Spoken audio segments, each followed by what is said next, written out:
Hello, welcome back. We're going to be learning more about our graphs of polynomials and the specific thing called zeros. So, zero to hero, let's go.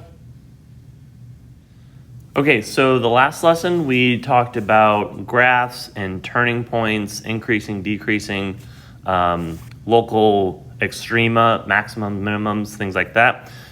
Today, or this time, we're going to be talking about these things called zeros. So when we refer to the zero of a graph, we are specifically referring to where that graph crosses the x-axis. So we're going to put that right there, where that graph crosses the x-axis. And it's going to be a number. So x equals a number, not a function, not anything. If something is looking for the zeros, it's looking for a number. Later on, not this lesson too much, but later on, we're gonna factor stuff. But remember that the zeros are referring to the number in which the graph crosses the function. This is a common misconception or a mistake that I see people make a lot of times. Anyway, a couple things about these zeros. So a polynomial function of degree n can have at most n real number of zeros. So, our quadratic x squared, that's a second degree polynomial, can only have at most 2 real zeros. It can have less. It can even have 0, if the graph's moved up and never crosses the x-axis. But it can only have at most n. And the zeros tell us something about the graph. So an even degree polynomial has an even number of zeros or no zeros. An odd degree polynomial has an odd number of zeros. And as we start graphing some of these things, we'll see kind of how that works itself out.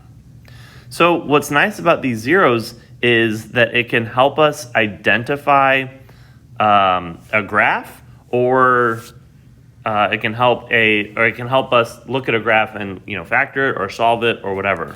But to get us started, we're just going to graph this function and identify the zeros.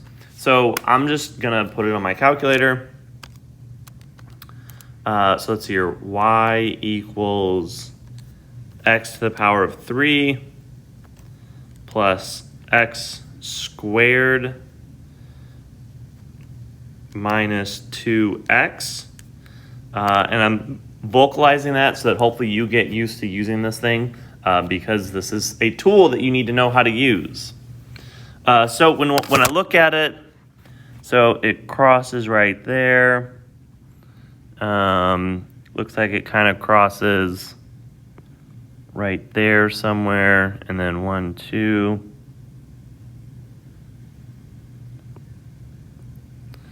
Right there.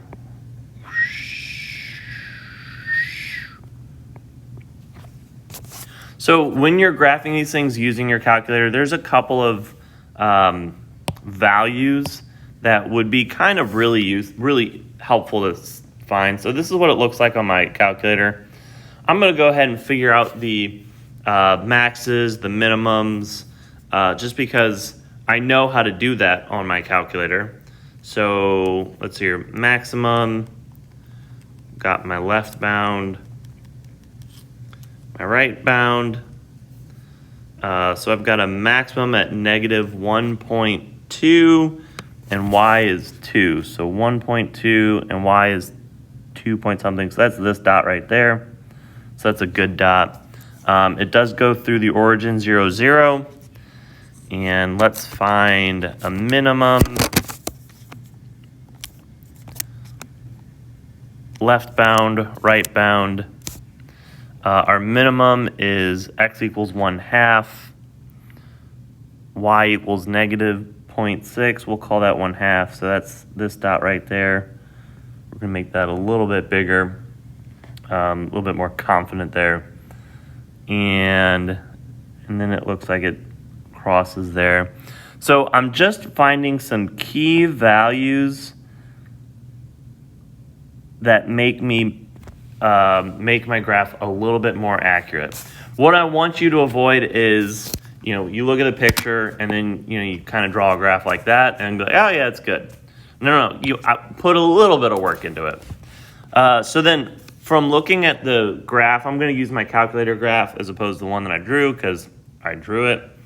I'm looking for the zeros. So I want to identify where it crosses the x-axis. So I can see on here x equals -1, 2, and then x equals 0, and then it looks like x equals 1 as well. So the zeros of the graph are -2, 0, and 1. The points that correspond with that would be like -2, 0, 0, 0, and then 1, 0. But this is the answer that we're looking for when we ask for zeros. All right, so this next one, I've entered it into my calculator already, and I push the graph button. So it looks something like that. That's just a rough sketch. So there it is on the calculator. What I'm gonna do though, just to get a little bit better of a graph, I'm gonna look at my table.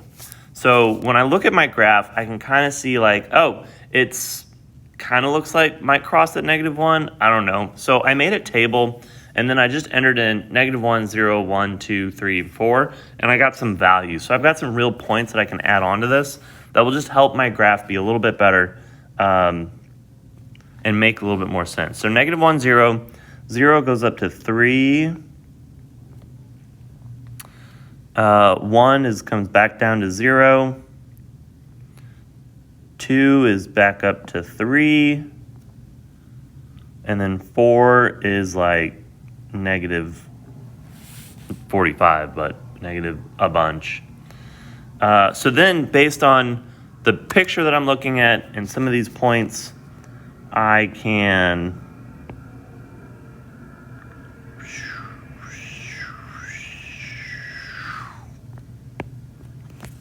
so it's just a little bit better of a graph. And I should probably note that I don't think these points are my actual maximums, but whatever, it's fine. All right, so we're gonna get rid of this.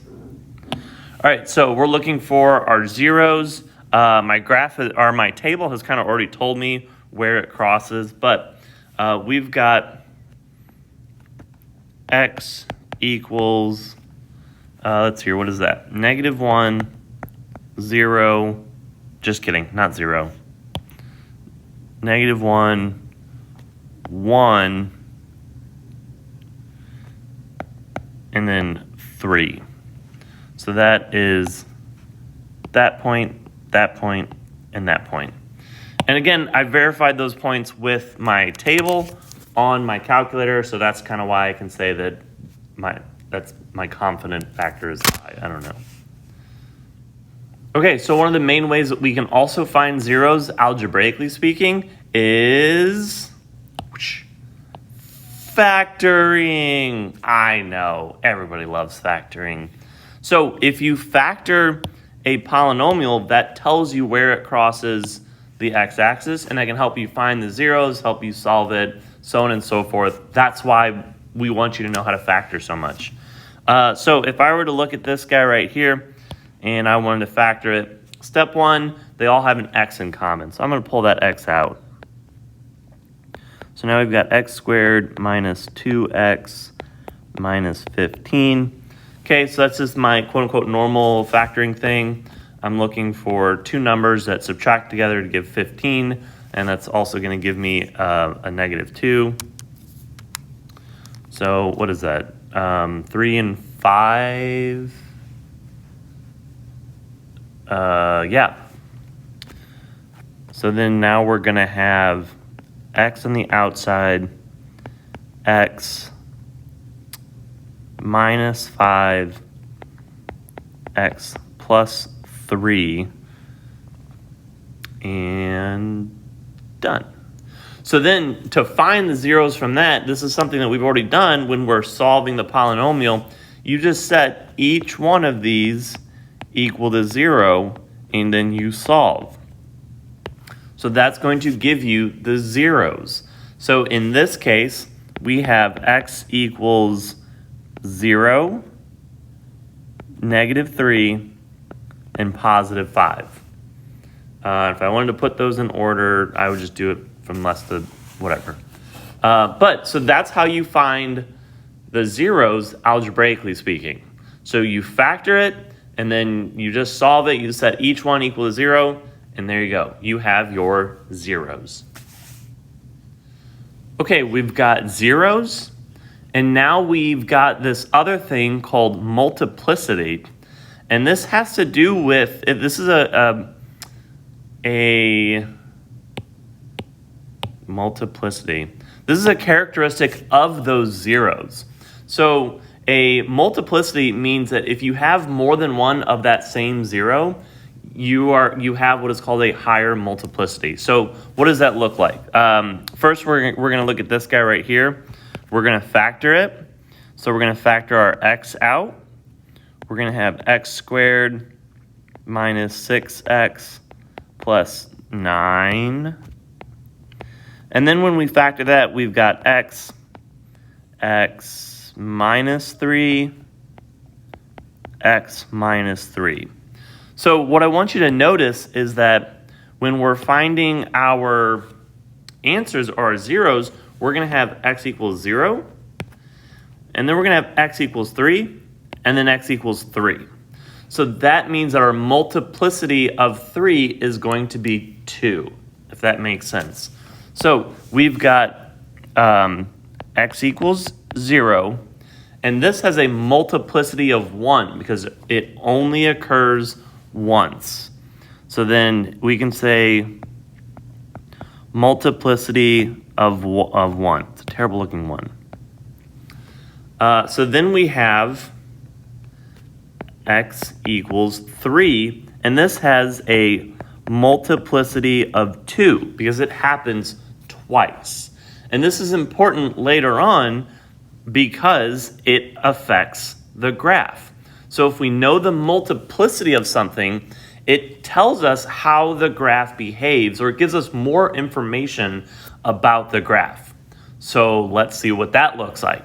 So if we graph this guy, if we factor him first, so we're going to have x squared. Oh, this is the same one. Haha. So we've got x minus 3, x minus 3. So again, we've got a multiplicity of 3 of 2. So our x equals 3 is a multiplicity of 2. Our x equals 0 is a multiplicity of 1. So that means that if your multiplicity is odd, so like 1, that means that it crosses the x-axis. So if we were to look at the graph here, we've got a point right there. Based on the fact that it's an x cubed, it's coming up like this, and then doing a little thing like that. That's our parent function. And then moving on. So because we have an x equals 3 of a multiplicity of 2, when the multiplicity is even, then the graph bounces.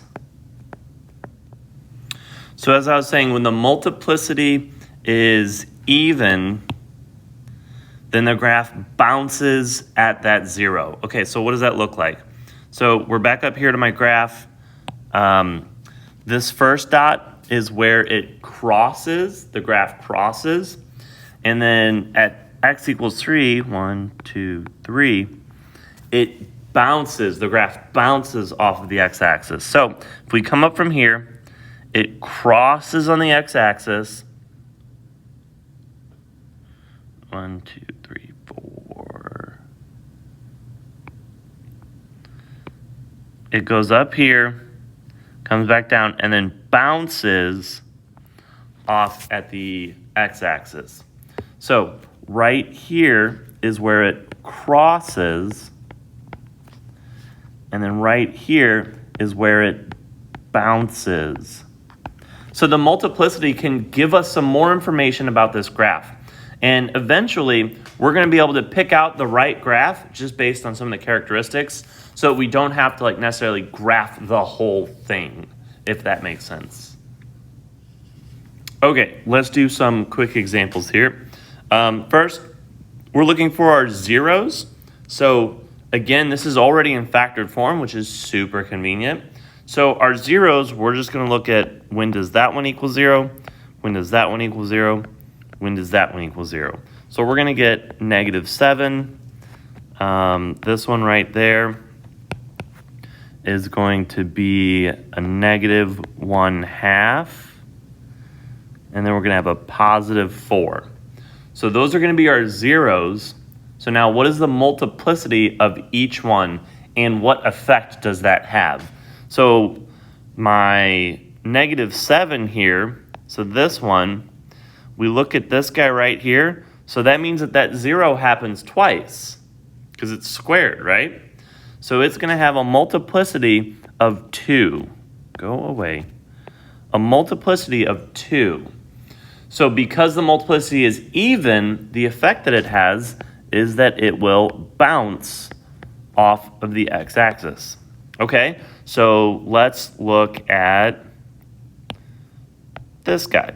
So when does he equal 0? -1 over, or -1/2. We've got that. There is no power there, so it has a multiplicity of 1. Because it's 1, because it's odd, that means the effect, it's going to cross at the x-axis. Okay, same thing for over here. When we set that part equals 0, we get our 4. We look at this number right here. That 0, that 4 happens 3 times because it's raised to the power of 3. So it's going to have a multiplicity of 3, which means that it is going to cross at x equals 4. So there's an example. Let's do another. Okay, so this next one is not factored yet, so we'll just have to do that ourselves. No problem. We are factoring experts. Step 1, they all have an x squared in common. So I'm going to pull an x squared out. That means we're going to have an x squared minus 2x minus 8. From there, let's see here. 1 and 8 is not going to give me 2. 2 and 4, yeah. So now we're going to have x minus 4, x plus 2, and then x squared. Okay, so we've got 3 zeros that I'm looking at. I see 1 right here. That's going to be at x equals 0. So this one's going to have a multiplicity of 2, which means the effect, it will bounce off of the x-axis. Okay, so now we've got this one right here. Whenever that equals 0, that's going to be 4 with a multiplicity of 1, which means it's going to cross. And then this guy right here, when that equals 0, that's going to be x equals -2. So multiplicity of 1, because again, we're looking right there or right there. And that means that it will cross. So no big deal, just, don't forget how to factor. So if we look at number 8, this is going to be kind of the opposite. So it gives us that it has a 0 at -6, a multiplicity of 2, and 2, multiplicity of 1, right, a polynomial function in standard form that could represent a function. Okay, so in order to get this, let's look at each information by itself and what does it mean. So we've got a 0 at -6 with a multiplicity of 2. So we're doing the opposite of what we did up here. So if we've got a 0 at -6, that means that when we plug in -6, the thing is going to equal 0. So that means we're going to have x plus 6. Okay, so when I plug -6 into there, that's going to equal 0. Okay, so I got that part. multiplicity of 2. So we're just going to put our squared right there because that's what the multiplicity of 2 means. And 2, so positive 2. So here we are up here looking at this bit of information. So positive 2, so we're going to have x minus 2. So when I plug in a positive 2 right there, that's going to equal 0. With a multiplicity of 1. I can put a 1 there. I can leave it blank, whatever makes you happy. So there we go. That's it. Unfortunately, it also asks for in standard form, so which means that we're going to have to, algebra this whole thing out, which is fine. We can do that. So we're going to start with this guy, with the first set of things. So we're going to have, if I were to, I'm going to write it out. X plus 6 times x plus 6 times x minus 2. So we're going to do this first 2 right here. So we're going to have x squared plus 6x plus 6x plus 36. And then our x minus 2 comes down. So then we got to multiply this into all of that. So remember, we're foiling it. So x times x squared, x cubed. X, this is really 12x, by the way.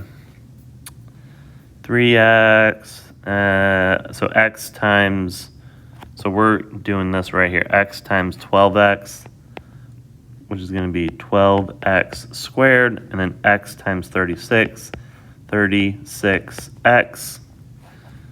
So then now we got to do the negative 2 minus 2x squared. Negative 2 times 12 is negative 24x. And then negative 2 times 36 is minus 72. So I kind of ran out of page, or ran out of space. That's okay. I'm on an iPad. Move that right there. We're going to combine some like terms, clean it up a bit. Do not leave your answer like this when you have all this space. Rewrite it so that I can read it. And we need to combine like terms. So we've got x cubed plus 12 minus 2 is 10x squared. 36 minus 24 is 12x, and then minus 72. So this is our answer. It is in standard form, and we are in good shape. So that's the end of this lesson. You see all this other stuff. We're going to go over this in class. This is just finding characteristics and reviewing turning points, increasing, decreasing, all this good stuff. We're going to go over some of these in class, and then it'll be fun. I will see you there. Good luck.